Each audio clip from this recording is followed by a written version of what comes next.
जो आपके पास आएंगे और जरा एक मूल क्वेश्चन पर लौट के आते हैं।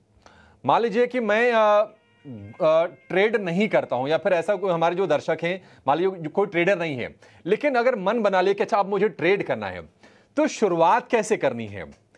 कैसे शुरुआत करें? कौन से प्लेटफॉर्म से, कितने पैसे से शुरुआत होगी, किन चीजों को ध्यान रखें, जरा संक्षेप में बताइएगा। उसके बाद हम जाएंगे नितिन जी के पास और ये समझेंगे कि जो रिस्क मैनेजमेंट वाला जो मामला है, जो हेजिंग वाला जो मामला है, उसको कैसे टैकल करना है। देखिए, गोल्ड के अंदर जो स्मॉल डिनोमिनेशन कॉन्ट्रैक्ट हैं, जैसे 1 ग्राम का गोल्ड है या फिर 8 ग्राम की गोल्ड गिननी है या फिर गोल्ड मिनी है, ये ऐसे कॉन्ट्रैक्ट्स हैं जिसको एक स्मॉल इन्वेस्टर यूज कर सकता है। हालांकि बड़े गोल्ड की बात करेंगे तो उसके अंदर करीबन 7 लाख रुपए का मार्जिन लगता है, तो that is not a feasible for small trader. तो मेरे हिसाब से जो इन्वेस्टर है जिसको यूज करना चाहिए, और हम ये एडवाइस भी करते हैं कि जो इन्वेस्टर इस मार्केट में नया आ रहा है या जिसको इस मार्केट को एक्सप्लोर करना है, तो एक बार वो मिनी कॉन्ट्रैक्ट की तरफ या जो स्मॉल कॉन्ट्रैक्ट है, गोल्ड पेटल कॉन्ट्रैक्ट है, उसकी तरफ देखे। और पहले सबसे पहले वो ये समझे कि जो फ्यूचर्स मार्केट है वो किस तरीके से रोल प्ले करता है, किस तरीके से वो काम करता है। क्योंकि जनरली लोगों के माइंड में ये होता है कि जो नया इन्वेस्टर आता है वो ये सोचता है कि मैंने अगर कॉन्ट्रैक्ट बाय कर लिया है तो वो लाइफ टाइम के लिए बाय हो गया। उसको ये नहीं पता लगता कि उसकी जो एक्सपायरी है, वो एक्सपायरी होने के बाद उसकी पोजीशन स्क्वायर अप हो जाएगी। तो थोड़ा सा जो उसका बेसिक्स है कि अगर आप फ्यूचर कॉन्ट्रैक्ट ले रहे हैं तो उसकी एक्सपायरी भी है, और अनुज उस जी, एक्सपायरी के बाद आपको पोजीशन को काटना पड़ेगा या फिर आपको उसकी डिलीवरी लेनी पड़ेगी। ये जो बेसिक चीजें अनुज। हैं ये उसको पता होनी चाहिए।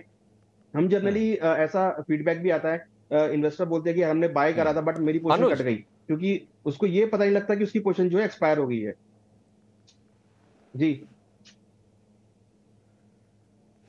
अनुज जी, एक स्टेप थोड़ा और पीछे जाते हैं। जरा ये बताइए पहले कि क्या जो डीमेट अकाउंट होते हैं इक्विटी में ट्रेड करने के लिए या फिर उसमें डिलीवरी लेने के लिए डीमेट से काम हो जाएगा या फिर कोई और अकाउंट खोलना पड़ेगा? फटाफट जवाब दीजिए सर, कुछ रैपिड फायर करते हैं आपके साथ। देखिए, डीमैट अकाउंट की रिक्वायरमेंट नहीं है। जिसको डिलीवरी लेनी है केवल उन्हीं के लिए डीमैट अकाउंट की रिक्वायरमेंट है। इक्विटी मार्केट का डीमैट अकाउंट डिफरेंट होगा, कमोडिटी मार्केट का अकाउंट डिफरेंट होगा, जिसको हम कॉमर्स अकाउंट बोलते हैं, जो एक्सचेंज के साथ ओपन होता है। अगर डिलीवरी लेनी है तो ही कमोडिटी अकाउंट ओपन होगा, डीमैट अकाउंट।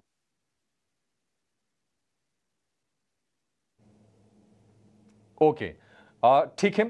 प्लेटफॉर्म्स कौन कौन से हैं? एमसीएक्स से लोग परिचित हैं, लेकिन क्या ये बीएससी पर या फिर एनएससी पर भी ट्रेडिंग हम कर सकते हैं?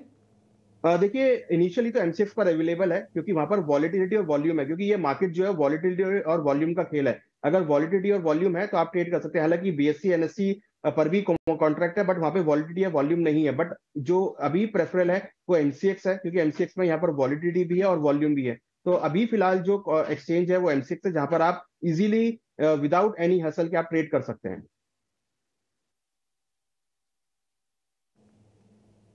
ठीक है, एमसीएक्स आपके लिए बेहतर प्लेटफॉर्म है, वॉल्यूम वहीं पर ज्यादा है और वहां पर थोड़ा आपके लिए इजी होगा। एक और सवाल अनुज जी, आप ये बताइए कि जैसे हम इक्विटी में देखते हैं कि एफएनओ में मैक्सिमम 2 आगे के कॉन्ट्रैक्ट खुले रहते हैं, क्या गोल्ड सिल्वर में भी ऐसा है या फिर ज्यादा महीने के कॉन्ट्रैक्ट्स यहां पर अवेलेबल होते हैं?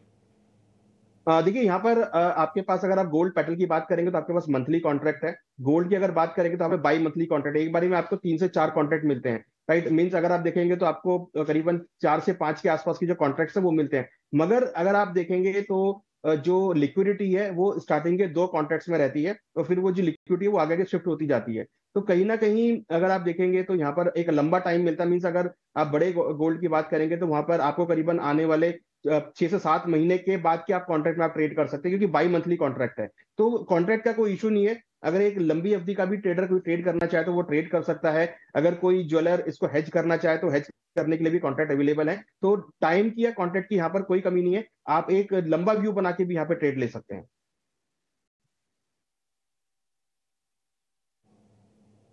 ठीक है, ये सवाल दरअसल मैं इसलिए पूछ रहे हैं, देखिए हमारा जो शो होता है ना मुनाफे की मंडी, उसमें विश्वमोहन तो रोज ये सवाल पूछते हैं और उसमें सीधे आपको ट्रेडिंग की रणनीति मिल जाती है।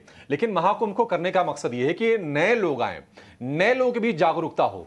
तो ये कुछ बेसिक बेसिक सवाल हमने अनुज जी से पूछा। अच्छा नितिन जी, आप चर्चा कर रहे थे कि आपने 10 लाख रुपए देखे, आपने 60 लाख रुपए की पोजीशन ले ली। अब वो रिस्क है आपके 50 लाख रुपए का। ये जो रिस्क की आप बात कर रहे हैं, इस रिस्क को मैनेज करने के लिए जो हेजिंग की बात हो रही है, वो हेजिंग होती क्या है, जरा इसको बताइएगा। और दूसरी चीज, इक्विटीज में क्या होता है, कई बार ऑप्शंस के प्राइसेस हो जाते हैं जीरो, नील, खत्म हो जाते हैं। यहां पर भी ऐसा रिस्क है क्या? बिल्कुल सर, ऑप्शन के जो प्राइजेस हैं वो यहाँ पे भी ज़ीरो हो जाते हैं जैसे जैसे एक्सपायरी आती है। आउट ऑफ द मनी के जो ऑप्शंस होते हैं, चाहे वो कॉल हो चाहे पुट हो, वो धीरे धीरे करके ज़ीरो हो जाते हैं।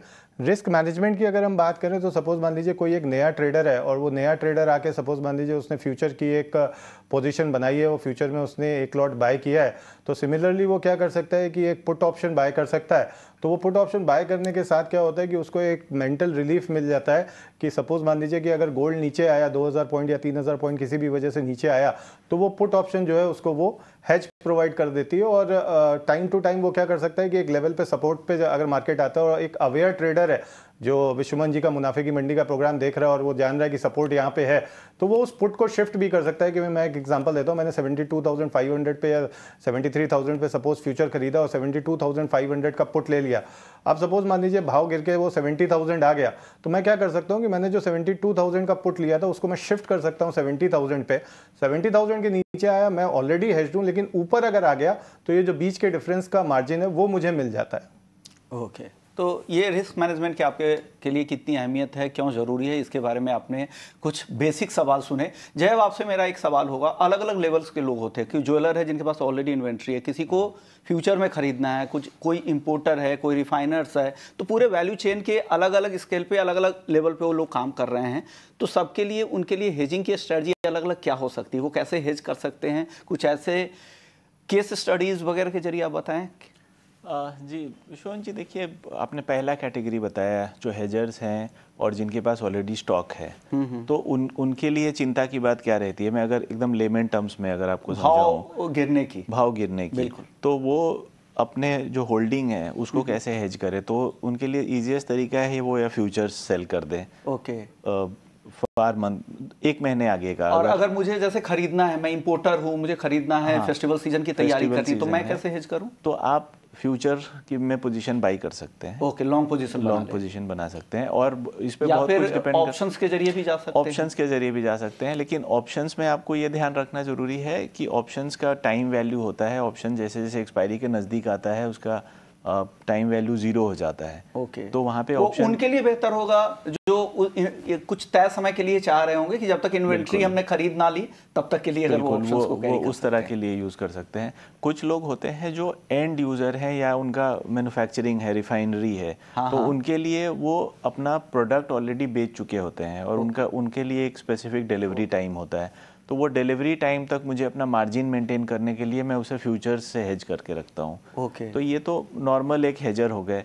सेकंड कैटेगरी जो आता है वो जिसे हम लेमन लैंग्वेज में स्पेकुलेटर बोलते हैं। स्पेकुलेटर का मतलब ये हुआ कि जो मार्केट में हेज करने के लिए नहीं आते हैं, अपने बिजनेस के मार्जिन्स को प्रोटेक्ट करने के लिए नहीं आते हैं, बल्कि मार्केट में इसीलिए आते हैं कि उनको प्राइस वोलेटिलिटी में अपना एडवांटेज लेना हो। स्विंग ट्रेड के लिए आते हैं या शॉर्ट टर्म व्यू के लिए आते हैं। तो उनके पास कोई अंडरलाइंग नहीं होता है, ना स्टॉक होता है गोल्ड सिल्वर का। तो वो चाहते हैं कि आज कोई नेगेटिव न्यूज़ आ गया, वॉर लाइक सिचुएशन हो गया और प्राइस बढ़ सकता है, तो मैं उसका एडवांटेज लूँ।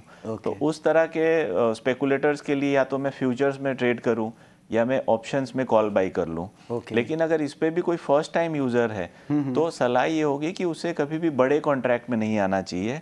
आपको मार्केट टेस्ट करना है तो आज बहुत सारे मिनी कॉन्ट्रैक्ट्स अवेलेबल हैं और उसमें भी ऑप्शंस अवेलेबल हैं। तो उसमें आप लिमिटेड कैपिटल के साथ मार्केट की वोलेटिलिटी समझ सकते हैं, रिस्क मैनेजमेंट, M2M मैनेजमेंट समझ सकते हैं। तो ये आपके लिए पहला कदम है कमोडिटीज मार्केट के लिए। बिल्कुल, और जिस